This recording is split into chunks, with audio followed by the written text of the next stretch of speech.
Alright, we're going to be watching DSBDestroyer. What is his name? I was going to be playing Moira on Plat 2 on New Queen Street. This is on console. I need a VOD review so bad I could cry. Hard stuck Plat for the last 3 seasons. I've tried posting multiple times throughout the months, but I haven't gotten able to get any advice on my gameplay. I'm hard stuck and I'm so depressed about it. I'm attaching a game where we C9'd. My only major error I'm aware of is my first ult. I tried to create space for my team, but didn't work out. I also missed a few damage orbs. The second major error was not sticking by the robot overtime. I was just not close enough while ulting. I'm guessing my biggest issues are my ult bursts right now. I want to be able to play consistently on the diamond level. I was Plat 2, but now Plat 3. Please, if someone could just give me one tip, I would be so grateful. So I'm going to do you better than that. I'm going to give you a whole bunch of tips by covering a few minutes of your gameplay. I would also note, as a side note, please don't get depressed from playing Overwatch. I know it happens, right, for things that you invest in, but it's a game. Game should be fun. Try to maintain some level of, emotional stability and not get too down when things aren't going well for you in terms of a gameplay aspect. Okay, now one of the things that'll be interesting about this kind of start from this video is people over-index on the last play of the game, right? I think that's very, very common for everyone. It happens the same thing in sports too, right? It's like, basketball, the final score is 99-98, your team is down by 1 point, you go and take a shot, you miss the shot, and everyone's like, oh god, like you took such a bad shot, like what the heck, why did you shoot a heavily contested whatever, because you could have passed another person. People spend a lot of time overanalyzing that shot. But the reality is every single point's worth the same. Right? Like a basket made at the very end of the game and the basket made at the beginning of the game have the same amount of literal value, right? 2 points, 3 points, whatever it ends up being. They have the exact same amount of value. So instead of thinking it as why didn't we make the last shot, you should think why weren't we in a position where it came down to the very last shot of the game, right? Why couldn't we just made one better shot, or defended one more shot at some point in the game to not be in that situation where it comes down to the final shot? Because the reality is, no matter how good you are, if it comes down to a single play, especially in Overwatch, sometimes you literally can't do anything about it, right? If the other team has 5 ultis, even if you're like a top 500 smurf, it's pretty unlikely you're going to be able to swing the outcome of even like a relatively low-ranked match just because ultimates are so strong. So try not to be in a position where you need to win the very last fight in order to win the game. That's number 1, right? And number 2, definitely don't be in a situation where you need to win multiple fights to win the last fight of the game, because that's extremely unlikely. Even in a 50-50 case scenario, the odds of winning the last fight's 50%, the odds of winning 2 fights in a row is now 25%, and the odds 12.5, and so forth, right? Like, it just don't put yourself in that position to begin with. Some people, that happens, like, don't only start trying once it starts heading towards the end of the game and then everybody starts buckling down and cutting down their mistakes. Try to play just as well all game long, and you'll win a lot more games more comfortably. So, let's talk about this last fight, but only briefly, because there's actually not a whole lot to talk about here. So, what OP is saying is, look, I popped my ulti in the last fight, I should stay close to the cart, I see 9 here, blah, blah, blah, like, that's a big mistake. There's nothing you can do to win this fight, right? First of all, you're getting ult in the back by Venture, A. B, your whole team needs to stack on the cart. C, you need to win this fight, then you need to win this fight, then you need to win this fight, and then, what is it, like, over here, like 150 meters, I can check on the other side of the map, you need to win like 4 fights in a row. The odds of you winning out the rest of this game is so low. We're talking like 5%-ish chance. And that's before the fact that your whole team is being ulted right now by Venture. So, no, I don't think explicitly that you popping Coalescence here, right, and not being on the cart is going to change anything. If you walk to the cart here, you're just going to get killed. I mean, that being said, it's better to go to the cart here than anything else, because literally you lose if you're not on cart. But I don't think it actually is going to make a difference on this game whatsoever. So, we're going to back up here, and we're not going to look at the last fight. The last fight's not interesting at all, and what really could have changed, not a whole lot. We're going to cover your gameplay going forwards, right? What could you have done differently to not be in a situation where the enemy team is leading by 60 meters at the very end of the game? And we're going to analyze your play, and I'm going to talk through maybe 50% of all the mistakes that you make, because you make so many. Which is like fairly common, I would say, especially in console, especially maybe in some regions or some console platforms where it's just not as competitive. So this is a Platinum 2 game, right? So it's Platinum 2 on console. If this was PC and you just showed me the gameplay blind, I would assume that this was somewhere in bronze, maybe low silver. And you might think, oh, that's really harsh, and ultimately it doesn't really matter, right? If you're platinum, you're platinum on your console, you play against other console players in your region, it doesn't really matter. I'm saying this not to try to put you down, but I'm saying this to try to illustrate how much better you could be right now. Like, literally, just listen to this advice and you could climb, assuming you played enough games, like 5 ranks pretty much right away. Because of how, if you're at Platinum 2 right now, which is nearly Diamond, on a 0 to 100 scale on efficiency, if you assume like OWL is like, let's say 95%, and let's say, GM5 on PC is like 90%, or 85%, right? Probably is more accurate. You're at like 20% efficiency. It's like literally that's how big the gap is between like you and a better player. It's not like a little bit. It's enormous. Like literally almost everything you do is not valuable. And again, that might seem harsh. Let's watch. So you can come out here and do a little bit of scouting. Okay, great. So we're looking around. You are way too close, right? Despite the fact that you can hear them coming, you're going to see how you turn your back right here while you're looking to the right. The Roadhog has enough time to come around the corner and hook you right now. And if he hooks you, that's it, right? He could just one-shot you here along with his team, and that's it. And suddenly you've lost the fight right there because you are way too far forwards and being exposed to 2 different angles and not paying attention. And this is because, I'm sure, you are not used to being punished for this. At your level, you simply do not get killed fast enough that you have to worry about this. But sometimes you do. And so as a general rule, don't walk forward like this. There's no reason to be this far forward, right? Just chill behind your tank, like wait behind the bus, wait until you can see who the enemy heroes are and what their position is, then start committing to where you end up going. You are way too far forwards. That's number 1. Number 2, let's think for a second. What is my number 1 priority right now? Is it A, to heal my Junker Queen, who is at half health, B, damage the Venture, who's roughly half health, or C, damage the Roadhog, who's at 3/4 health? Hopefully you recognized here, the correct thing to do right now is to heal your Junker Queen, who's missing a massive amount of health in front of 2 heroes, and then who knows what else is coming around the corner that's going to shoot her. This is your number 1 priority right now. Damaging this Roadhog, you do, 60 damage a second? You're going to kill this Roadhog, assuming he is AFK, like literally walks away from his computer right now. You will kill that Roadhog 10 seconds from now, assuming he gets no healing and doesn't move and you don't miss. That is not a thing that you should be prioritizing right now in the next 1 or 2 seconds. If you're going to damage anybody, you should damage the Venture here, but there is no reason to attack the Venture here because they still have cooldowns and their supports are there, so why would you do that? Your number 1 priority here is to heal the Junker Queen to make sure the Junker Queen does not die. But you see, is that what happens? Like, look how long this is, right? 1,000, 2, 1,000. It's almost 3 seconds before you start healing your Junker Queen. 3 seconds is an eternity in Overwatch. Okay, let's actually round down. Let's just say 2 seconds. In 2 seconds, do you know how much damage a Cassidy could do? In 2 seconds, a Cassidy could right-click, roll, and right-click again, and do 600 damage, and have enough time left over to get 1 more shot in, I think. So that could conceivably do 740 damage if it's a hedge. Well, we have no ammo at that point, so 600 damage, right? Or right-click, roll, left-click. Or left-click, left-click, left-click, left-click, right? That's 4. So that would also be potentially 560 damage if they're all headshots. Again, you're playing at a level right now where the game moves so slowly that you don't even have to worry about it. I mean, you should, but you don't have to. And that's why you're Platinum 2 right now, is because you're just not used to reacting to the game fast enough. As soon as I see this, I'm immediately healing the Junker Queen. Right now, I pop Healing Orb, I pop it right against this wall to make sure it comes right back, and I immediately start healing. Because at my level, this Junker Queen is going to be dead in the next 1 to 1.5 seconds if I don't do anything. Right? But you not only don't even try to heal her, you're just damaging targets that are definitely not going to die, and then when you finally start healing here, you're going to see how much you miss by. Right? We're like, okay, we're going to finally start healing. This is not on target. Right? This spray is like all the way to the right. And you might think, it's not a big deal, right? You get on target, well, I mean, it's maybe a half second of spray that's not on her, so that's about 35 health. Yeah, it's not going to maybe make a difference this time, but it might sometimes. Now, we're going to see later on that healing accuracy actually is a real problem. But let's keep going. So, despite the fact my Junker Queen's still missing, a quarter of her health, which she really needs, you go back to damaging. So, number 1, Mercy should not be healing people if at all possible.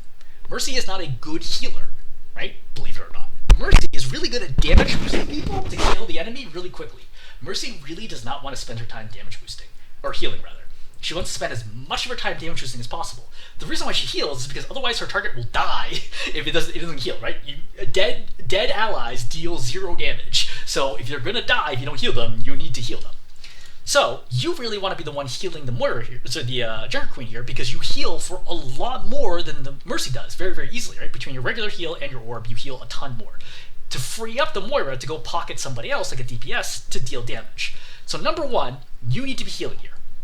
Number 2, you are damaging the Roadhog. Does it look like the Roadhog is going to die? Right? The fact that he's got roughly half health right now and presumably still has self-heal and 2 supports behind him? Probably not.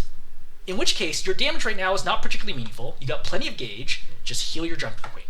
I know it seems silly, right? People are like, damage, damage, damage. This damage right now is garbage. If you could damage the backliner safely, that would actually be potentially valuable. But you can't right now, so just heal your Junker Queen. It's okay. Like, just heal up. And like, I watch so many support reviews where I'm like, I literally could win this game just by healing your tank. And I'm not saying every game is like that, and I'm not saying that's necessarily the best strategy, but there's so many support games I watch where people just totally ignore their tank and just leave their tank out to dry, and as a result, there's no space, and they're like, I don't understand why I can't win my games. I'm like, well, your tank doesn't have any healing. How can they do their job? Just heal the tank right now. It's that easy. That's number 2. Number 3, you might have noticed something else on the screen that we should pay attention to. Right here. We can see that the Venture is burrowed, which means you can't damage or interact with the Venture. But where is the Venture going? Right? So they're burrowed in the middle of my team, which means they might pop up into the air right now, right? For some damage, where I could walk away from that. Or maybe they're going to the left. I need to worry about that, right? Maybe not me personally, but the Venture is probably not going to Narnia, right? They're probably not going off to, like, have a tea. They're going after somebody. And it's my job as a support to keep people alive. That's a huge part of what supports do, is they keep people alive, generally speaking. Not all supports, Zenyatta excluded, right? So if I can keep somebody alive, that's as good as getting a kill. And so it's way easier to save a teammate skill-wise than it is to kill an enemy. If I ask the typical support player, win a 1v1 duel against a DPS, they'll be sweating bullets. But I told them, hey, can you just heal this ally? And they're like, yeah, that's easy. That's pretty much what I do all day. That's easy. Just healing people is really, really easy. So, as you're healing the Junker Queen here, I would keep an eye on the Venture, and I would look to the left and be like, hey, look, is there somebody the Venture is going for that I should worry about? Well, actually, there is. It's going after your Widow, right? So, Venture's going after the Widow here. They're shooting, they've killed the Widow, and they're going to walk away. Could we have done something about this? We could have. We could have literally been like, oh, cool, Venture's going over here. I could have walked over here and healed the Widow. I could have faded over here and healed the Widow. But like with Orb here, like you're not gonna die to a Venture in this situation, right? Just fade over here, start healing the Widow, right? Widow lives long enough that you could definitely get the heal off, right? Orb goes off, Venture's already popped all of their cooldowns, right? Right? All you have is Drill Dash left. You can easily heal through that, and you're fine. And the Widow lives, and maybe the Venture dies. But you don't do that. You don't even seem to register the fact that the Venture is going across your screen. Right? Like, the amount of value you could add to your team is massive if you know what to do and you're paying attention to what's going on in the game, right? We've covered, I don't know, 6 seconds of gameplay here. And think about all the things that you've already done wrong that we've identified in these 6-ish seconds of gameplay, right? How many seconds has it actually been, right? Starting from right now, right, where we start interacting, 44, 45, 46, 47, 48, 49, 50. Widow's going to die in a second. Right? Right, there we go. So, almost 10 seconds of gameplay. And we've spent 10 plus minutes on this already. Like, there's so much to improve here. Just in like these little things, right? You've already let a hero die. You inefficiently, right, healed your teammate, and you damaged unnecessarily. And you're already down one, which means the odds of you winning this fight have dropped from 50-50 to like 25%. And now, let's look at this. So look, the Widow's dead, fine. You know what, we made a mistake, ignore it. I mean, like, what can we do now, right? Just look forwards, right? Pay attention, try to keep people alive, right? Keep people alive and or apply pressure. Honestly, I don't think you're at the stage where we talk about applying pressure, so let's not worry about that. Just keep your Junker Queen alive, and maybe you'll have a chance, right? But instead, what are we doing here, right? Widow's dead. We are just leeching the air. Like literally, look at it. Like you're holding the button down right now. I can see the flickering, right? You're just holding the button down, doing nothing. But from my perspective, let's say I did make a mistake. And of course I make mistakes all the time, right? Like it happens no matter what.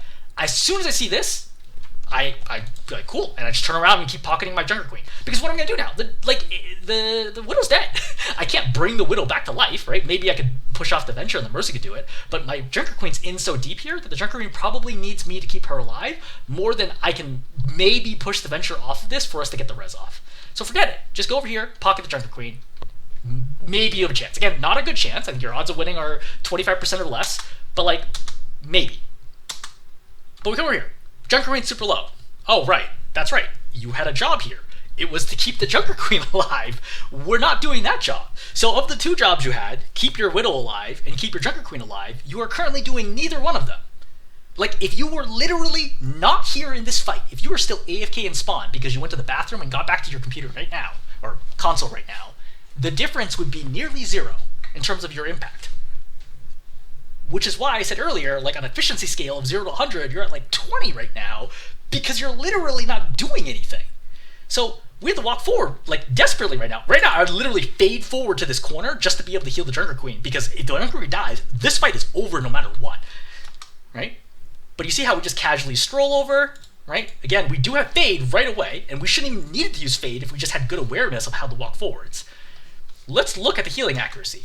This healing is never going to reach this Junker Queen. A, it's not far enough, right?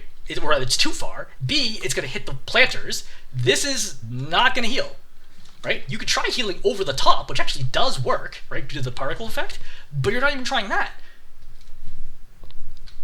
At the end of the day, what did you do in this fight? You healed your Junker Queen a little bit, and very delayed after she got pulled in, but beyond that, you did basically nothing. That's why you lose games, or at least that's why you can't win games, is because you have fights like this where you do nothing. And I literally mean nothing. Again, the difference between you and a Moira that is not in the fight at all is very, very small. Alright, obviously you're down 2 now, so the fight's clearly over. We're going to reset. Great. So we're going to go up here, alright, posturing, that's fine. So here's my Zarya, here's my Mercy. You know, I'm looking over here, right? The thing is, I can't push this angle by myself. Okay, that's just not the way my hero's designed. I'm not a tank, right? I can also die very easily to like a hook. I could get chased down by the Genji if I'm bad with fade. I just gotta play slow. Play off of your tank's pacing, or sometimes your DPS's pacing. Right now, I don't need to do anything. Just chill, wait in this room, right, and see how the fight develops. You've decided to go push by yourself. Now, sometimes this is okay. In fact, there are a lot of scenarios where this is okay, where you are doing what's called off-angling or flanking, where you find a situation where you can't get punished for it and you apply pressure and it's good. Here's the problem. A, this is not an off-angle. This is, in fact, main. It is literally main. And when I say main, is the primary movement path and where their focus is, this is where it is. So in the event that your Zarya does not get hooked here, there will be 5 enemies that are all staring at you and they're all going to kill you. And yeah, you'll probably fade away in time, but then they might kill you after the fade. So, not good, right? If you want to sit at the corner and zap a little bit, sure, right? It's not like you have a lot else to do at that moment in time, but in general, this is not a good use of your time. B, your Zarya's been hooked in. Frankly, this is probably going to result in a lost fight no matter what. But, like, if you want to give yourself a tiny chance of winning this, I think you actually fade in here and try to pocket the Zarya. But if you don't want to do that, which is still understandable, I think your only option here, once I hear the hook, because I can both A, hear the hook, B, see my Zarya's getting hooked, throw damage orb now maybe, right, and try to farm some more ulti, right, especially if the Genji isn't paying attention, like right now, try to farm some more ulti, maybe kill the Mercy, that's pretty much the best you can do right now. But you don't really do anything, right, you fade out, and now we're going to reset again. I think not pushing it now is good, right, obviously you're down a tank, it's not a lot you can do, but the problem is, your Cassie's going to get hooked there. The rest of your team is being foolish and pushing in. This is another good example of how, like, on PC this would not happen. At Plat 2, you would not see the DPS continue, like, intentionally aggressing into the opposing team is not something you would be likely to see at this rank. But, anyway, Hans is dead. We're backing up. Okay, fine. So, we're regrouping with the team right now. Here's the Hog, here's the Mercy, right? You throw a Healing Orb. Do you really need to throw a Healing Orb? I mean, like, if you tap the Genji once, he's basically good here, right? Maybe once, twice, maybe like a half-second healing, and the Genji is fine. Don't forget you also heal over time. So I don't think you necessarily needed to throw the Healing Orb here, A. B, if you're going to throw a Healing Orb at anybody, it should be at the Cassidy. So I want to throw a Healing Orb against one of these walls to make sure the Cassidy gets the healing, versus this Healing Orb, which is going to fly off to Narnia, and you see how big the orb is? Because it gets smaller as you heal more. You're missing most of the healing here on this orb, in which case, what is the value from the orb? Again, if you're going to throw the Healing Orb here, make sure it hits the Cassidy, right? Oh, actually, I don't even know why I'm talking about healing Genji. Genji's the opposing team, right? So yeah, this Healing Orb literally did nothing, right? Because you're going to throw this Healing Orb, it's going to fly towards the Genji, and then it's just going to fly out of there and barely heal the Cassidy at all. Like, this healed, I don't know, maybe 40 health? This is such a low value to get out of an orb that can heal up to 300. Right? So if it healed 40 health out of 300, that's what, like 13%? That's well below a failing grade on a test. So this is no good. This is, again, not what you want to see in terms of value here, right? Numerically, we can see the value here. If you're popping orbs and on average getting 40 healing on a 300 health healing orb, your efficiency rate is 13%. It's really bad. And unless that 13% was massive to keep somebody alive, unlikely this is valuable. All right, so cover that. This Cassidy is missing 200 health right now. Okay, you're healing him, great. Okay, you should probably keep healing him. This Cassidy is still missing 100 health. You should heal him so that he can go peek and take shots at people. But you'll notice that you're not, which is going to force your Mercy, right? Theoretically, your Mercy should go finish healing the Cassidy. But in fact, your Mercy doesn't finish healing Cassidy, and instead she's healing you, even though you're full health, because everybody here plays suboptimally, and nobody has healed this Cassidy. This poor Cassidy, who got critically wounded, walked back into 2 supports, and then for some reason does not get fully healed. As though 100 health doesn't matter. It's so easy, right? Just finish healing him. If you don't have allied health bars on, please turn allied health bars on so you can see. But, like, just heal him. It's really not that hard. The difference between you and a better Moira is healing your teammates. He's right next to you. He was on your screen. You were already healing him. Just heal him. That's all you gotta do. Just heal him. Little things like this could be the difference between him getting blown up or him surviving and getting a kill and flipping a fight. Right? Now he gets aggressed, very lucky and nobody ends up attacking him, right? But again, notice that, like, he just never gets healed here. Now you're gonna come up, the Mercy's gonna fly up, get super overextended, she eats a big shot from Hanzo. Great. This is a good play, right? You saw the Mercy, I don't know if you knew that she was low, but you killed her. I'll give you the benefit of the doubt and assume that you heard the Hanzo hit the shot, but you certainly saw the Mercy fly up, so good job getting the kill. But now I need to focus on what the heck else is happening. I can hear the Hog to the left. If you don't wear a headset, please wear a headset. It's like basically a cheat code for FPS games because you can hear and tell where everybody is. Now you need to rotate, right? Where do I want to rotate? Not here, where I can't do very much. I want to rotate to the left because I want to help my team be able to push down this Roadhog. And you'll notice, it's like after you kill the Mercy, you're not paying attention to the Zarya anymore, right? And as a result, the Zarya is going to get killed by this Roadhog because Mercy's the only one healing the Zarya, and the Zarya is going to get killed. Pop quiz. How much healing do you think Mercy does, and how much healing do you think Moira does? So Mercy heals for, I think, 55 health a second. It's like 50 or 55 health a second. I think it's 55 health a second. How much healing does Moira heal with her spray plus the orb? Do you think it's a little more? Do you think it's a medium amount more? Or do you think it's a lot more? Well, the answer is it's a lot more. I think you heal like 125, 135, something like that. You heal over double the amount of health that the Mercy does. And this is why I said Mercy's not actually a good healer. You also splash heal when Mercy doesn't, right? You can easily keep your Zarya alive against the Roadhog, okay? If this was the #1 Roadhog in the world, you could still keep her alive just by throwing a heal orb and healing your Zarya. It's like basically mathematically impossible for your Roadhog to kill the Zarya 1v1 or 1v2 with you there pocketing her. But instead, you went to the right unnecessarily, and then you killed that Mercy. Now, to be fair, the fact that you killed the Mercy is a good play, but it's also a very lucky play. The only reason this happens is because the Mercy, despite being half health, flies up, gets super low in a terrible spot, and dies. She could very well have died anyway to the Hanzo or the Cassidy. That's not your job. Your job is not to pick off a Mercy who happens to fly in the air in front of you, who at 1 health for you to kill. Your job is just to keep your tank alive. Without your tank, how do you win this fight? Like, yeah, you killed the Mercy, but like, again, nobody can stop the tank from doing whatever the heck he wants. Right? So, Roadhog is still there. What's my priority? Is it A, to throw damage towards the enemy, B, heal my Cassidy, or C, heal my Hanzo?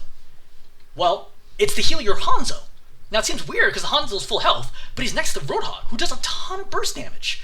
So I want to play not here, I want to play up here and pocket my Hanzo in this situation, pocket heal, like constantly keep healing him, to make sure that if he gets hooked or pulled, he does not die. With me and the Mercy, the Hanzo cannot die here against the Roadhog. But is that what we do? Nope. Gets hooked in, and then he's going to die.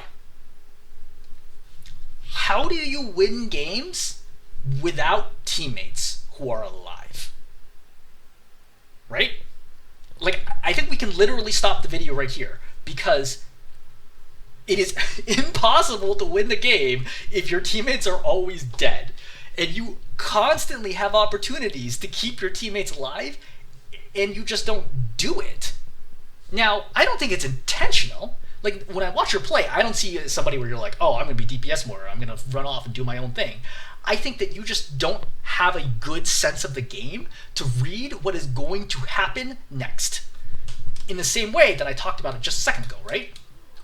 When I paused it right here, I read this as, I must keep my Hanzo alive. Despite the fact that he's full health, despite the fact that the Mercy is there, I read this as, I need to walk towards my Hanzo and pocket him. And the reason why is because I know how much damage Roadhog does, I know the Hanzo is in a very vulnerable position, and I know that the burstiness of Roadhog, combined with the relatively large hitbox of Hanzo, combined with his vulnerable position, means there's a surprisingly good chance that he could die here. And he's basically the only hero that could die here. The Mercy can't die here. The Cassidy almost assuredly can't die here, right? I would need some sort of like crazy, like 6x headshot with shurikens to kill him in this situation, right? The only person who can die here in the next like 2-3 seconds is the Hanzo. So if I pocket the Hanzo, we're fine. And that'll eventually force the Roadhog back, right? Because he's not going to be able to out-damage 2 supports. And then maybe we can push up here, or else we stall here until our Zarya arrives, and then we can push up. But you can't see that, partially because maybe you don't have the game experience, or you don't have the game knowledge, or you just don't have, like, you haven't gotten a VOD review or watched guides or any number of possible things. But, like, these are the micro decisions that add up to cost you fights. And when you lose fights, you lose games, right? All you need to do, generally speaking, is win 1 or 2 more fights in a game than the opposing team. That's all it takes. Like, it's not, you don't have to win like 90% of the fights to win. You literally typically only need to win 1 or 2 more, and you almost always win the game. So how can you flip 1 loss into a win? That's what you're looking for on the margins here. All right.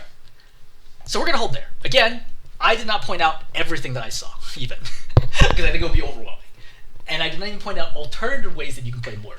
But based on your current skill set, the next easiest level up, iterative improvement, is simply being more aware of your teammates and keeping them alive. That's like the most straightforward advice I can give you right now, right? We don't need to talk about fade usage. We don't talk about damage pressure. We don't need to talk about ultimates. We don't talk about tempo. Nothing of that. Like, it's literally all irrelevant if your teammates are dead. Just keep your teammates alive. Recognize who is in the most danger right now, right? If they are in a lot of danger, I need to be healing them. Great. No one's in danger. Now I can go damage. I can go offing. I can do whatever I want. But when people are in danger, putting out like 125 healing per second is surprisingly effective at changing the outcome of fights. All right, I'm going to hold there. Hopefully this is helpful.